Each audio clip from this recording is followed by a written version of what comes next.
Me emër të Allahut, mëshirues dhe përditëtar i madh. Betohem në ditën e Kiametit. Betohem në ditën e Kiametit. Allahu i madhëruar betohet në ditën e ringjalljes së krijesave pas vdekjes së tyre. Ai betohet në ditën e daljes së njerëzve nga varret e tyre për të qëndruar në pritje të llogarisë para Zotit të botëve. Dhe betohem me shpirtin e atij që e çorton vetveten. Betohem me shpirtin shumë çortues. Këtu është fjala për të gjithë shpirtrat, të mirët dhe të këqijt. Shpirti është quajtur çortues, sepse ai është vazhdimisht çortues dhe ndryshon nga një gjendje në një gjendje tjetër. Ai nuk qëndron asnjëherë në një gjendje të vetme. Ai është cilësuar çortues, edhe sepse në momentin e vdekjes ai e çorton bartësinë e tij për veprat që ka bërë. Madje, shpirti i besimtarit e çorton bartësinë e tij edhe në jetën e dinjas, për gabimet dhe manjësitë e tij, për lëshimet në ndonjë detyrim, si edhe për ndonjë pakujdesi. Allahu i madhruar është betuar në ditën e gjykimit për të përforcuar vërtetësinë e saj, se ajo nuk ka dyshim që do të ndodhë. Ai është betuar, gjithashtu, edhe në ata mbi të cilët do të ekzekutohet shpërblimi ose ndëshkimi me drejtësi. Pastaj i madhruari na tregon se, gjithsesi, disa kryeneqë do ta mohojnë ditën e gjykimit dhe vërtetësinë e saj. Ai thotë: A mendon njeriu që nuk do të mund të jam mbledhur me shtrat e tij? A mendon njeriu se ne nuk do t'i bashkojmë sërish eshtrat atij? Disa njerëz dyshojnë në faktin se Zoti do t'u bashkojë rishtraz eshtrat pas vdekjes për t'i sjellë në një krijim të ri, sikurse thuhet në një ajet tjetër, ai na sjell shembull, duke harruar krijimin e vet dhe thotë, dhe ai njeriu bën krahasime për ne dhe harron se si është krijuar. Ai thotë, kush i ngjall eshtrat pasi të jenë kalbur?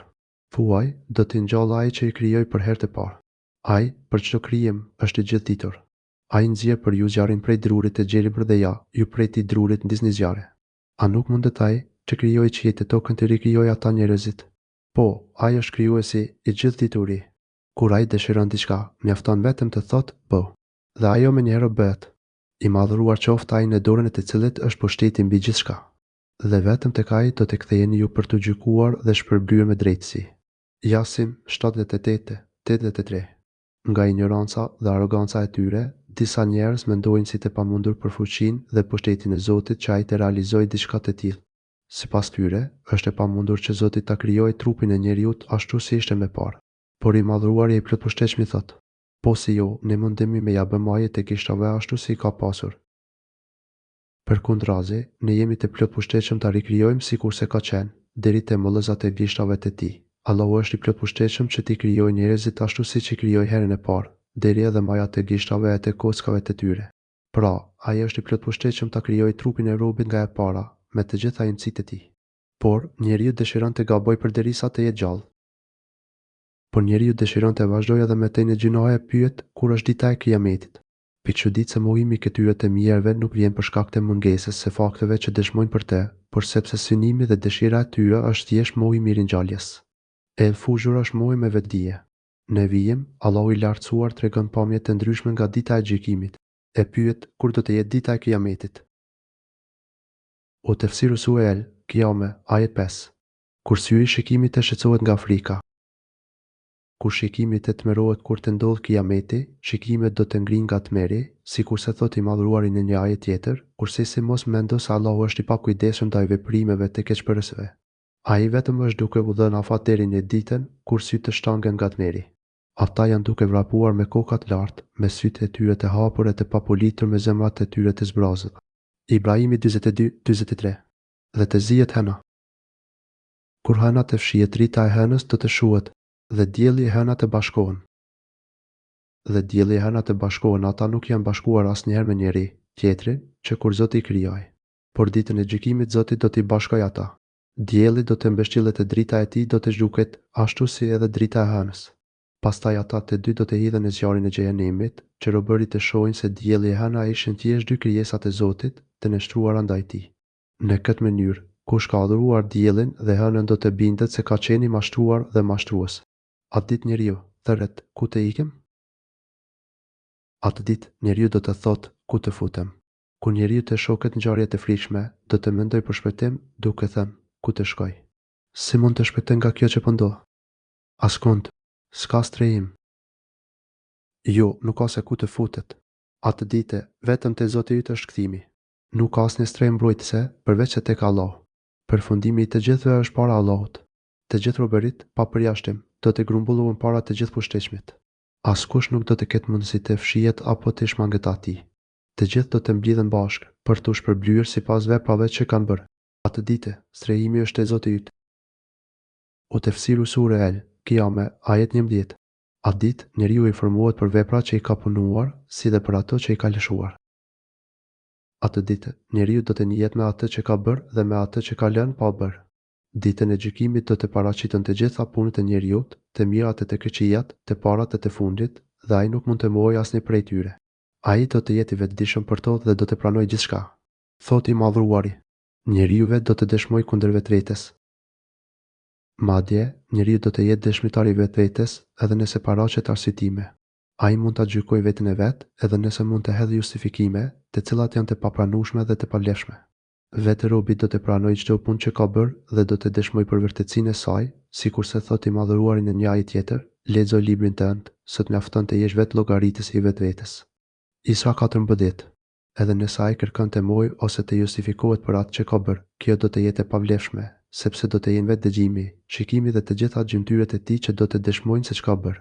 Mundësia për të rregulluar diçka tashmë ka përfunduar dhe çdo përpjekje është e padobishme, siç thuhet në këtë ajet, kështu a ditë atyre që bën padrejtësi, asnjë pendes nuk u bën dobi as që kërkohet të arsyetohen. Rum 57. Madje, edhe në qoftë se i paraqet arsyetimet e veta, ato nuk pranohen. U tefsiru sure El, Kiame, ajet 14. Mos nxito në të lexuarit e Kuranit me gjuhën tënde. Ti mos u ngut me gjuhë që ta këndosh atë sa më shpejt, kur meleku Xhibril asë. I përcillte shpalljen e Zotit, profeti asë. Nxitonte të përsëriste fjalët e saj, ndërkohë që Xhibrili asë. Ende nuk ishte përfunduar se lexuari të gjithë mesazhin. Profeti asë e bënte këtë me qëllim që ta fiksonte menjëherë atë dhe të mos e harronte. Por i Madhëruari e këshilloi që të mos vepronte ashtu, sikurse thot në një ajet tjetër, i lartësuar qoftë Allahu, sunduesi i vërtetë. Mos nxito Muhammed, për ta lexuar Kuranin para se të përfundoj shpallja e tij dhe thuaj, Zoti im, me çdo dituri. Tahan 114. Ndërsa këtu, i lartësuari thot, ti mos u ngut me gjuhë që ta lexosh atë sa më shpejt, sepse është Allahu i Madhëruar ai që do të mundsoj që profeti i tij ta mësoj dhe lexoj Kuranin e çmuar. Është Allahu që do ta ngulis atë në gjoksin e profetit e tij, siç thot me te. Ne do t'i tubojmë pjesët e tij Kurani për ta lexuar atë si është. Sepse e kemi ne detyrë se si do të ngulitet dhe lexohet ai. Kuptimi, përpjekja dhe nxitimi i tij për të përsëritur vjen nga frika se mos e harron dhe nuk e fikson mirë mesazhin në zemrën tënde, por kur Allahu të siguron që nuk do të ketë harresa dhe ngatëresa në këtë drejtim, atëherë nuk ke nevojë me që të kryesh diçka të tillë. Kur ta lexoj Xhebraili atë Kuranin, përcillet i leximin e tij. Pasi të ta kemi kuptuar atë, atëherë fillo ti. Kuptimi vetëm pasi Xhibrili asë. Të ketë mbaruar se kënduar i shpalljen tonë për ty, atëherë mund ta lexosh. Pastaj është vetë i Madhëruari që do të ta mësoj ty kuptimin e kësaj shpalljeje. E pastaj ne do ta shpjegojmë. Pastaj e kemi ne për detyrë që ta sqarojmë atë. Kështu, i Madhëruari premton se do ta ruajë tekstin e Kuranit nga ndryshimet, qetërsimet apo nga harresa, madje do të ruajë edhe shpjegimin e tij të saktë. Kjo është grata më e lartë e sigurisë dhe e ruajtjes. Pas kësaj këshille nga Zoti i tij, Muhamedi asë e dëgjonte Xhibrilin deri në fund dhe pastaj vijonte ta lexonte ai këndimin e Kuranit. Ky ajet na mëson, gjithashtu, diçka rreth edukatës së marrjes dhe nxënjes së diturisë. Kështu, nxënësi nuk duhet të nxitohet dhe të ndërhyjë mësuesit para saj të mbarojë së shpjeguari dhe shqeluari temën e mësimit. Vetëm pasi të ketë mbaruar mësuesi, nxënësi mund të pyesë për ato gjërat që i ka të paqarta. Gjithashtu, nxënësi nuk duhet të nxitohet në nxjerrjen e konkluzioneve kur mësuesi ende nuk ka përfunduar mirë shpjegimin e mësimit. Vetëm pasi mësuesi të ketë mbaruar me shqellimin e çështjes, atëherë nxënësi mund të ketë gjërat më të qarta për të nxjerrë një konkluzion të saktë.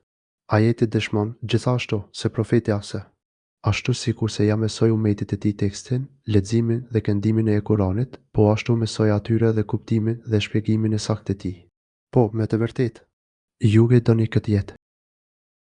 Por ju doni këtë të ngushmen dhe e lini pas dore atë të armën. Kuptimi, ajo që ju bën të jeni të shkujdesur dhe që t'i ktheni shpinën kujtimit të Zotit dhe këshillave të tij është pikërisht dashuria juaj e madhe për këtë dynja. Ju punoni pa u lodhur për kënaqësitë dhe bukuritë e saj, për të përmbushur epshet dhe dëshirat tuaja.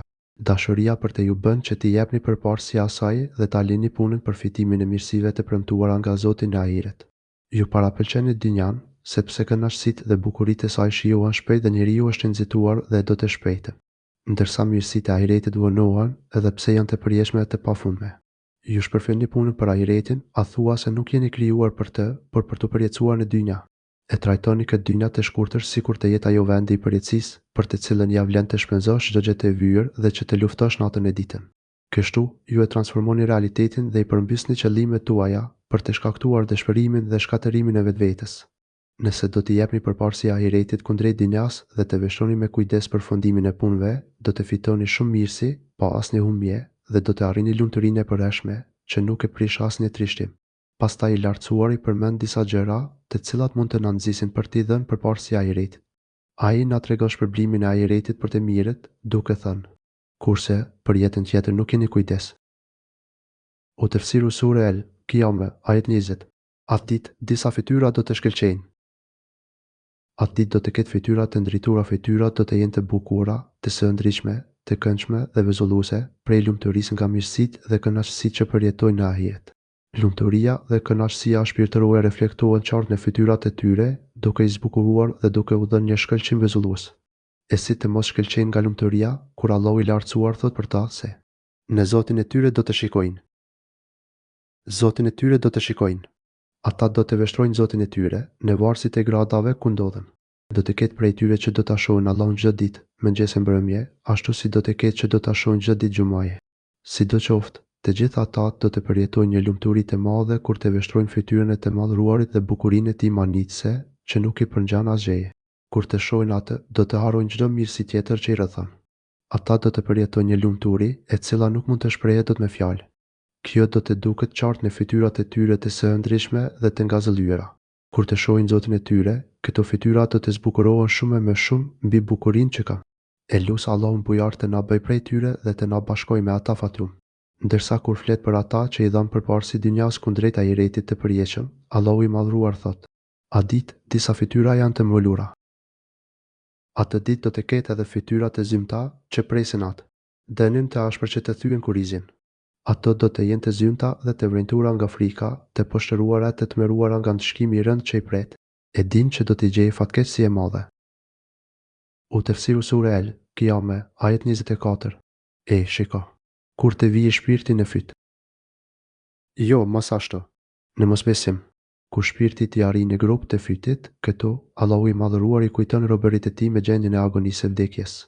Kur shpirti të arrijë në grup të fytit, atje ku eshtat e derases e kraharorit afrohen me gumazin, atëherë gjendja e agonisë vështirësohet shumë dhe njeriu kërkon pak lehtësi dhe qetësi.